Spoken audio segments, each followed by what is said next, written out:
அப்பாற்பட்ட அரசாங்கம். இதை எதிர்த்து போராடுறது என்னையே எதிர்க்கிற மாதிரி.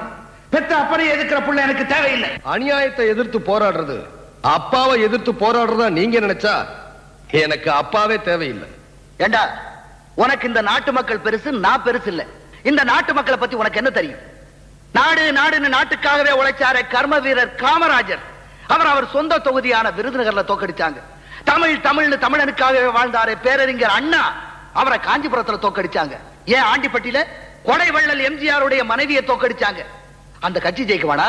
அந்த அம்மாவை ஜெயிக்க வச்சிருக்கலாம்ல. அவ்வளவு ஏண்டா? கக்கன்னு ஒரு நேர்மையான மந்திரி இருந்தாலும் தெரியுமா உனக்கு?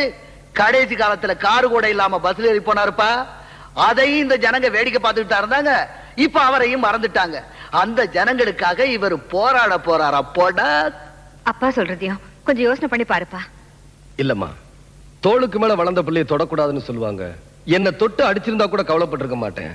போடா வெளியேன்னு சொன்ன பிறகு Download ShareChat.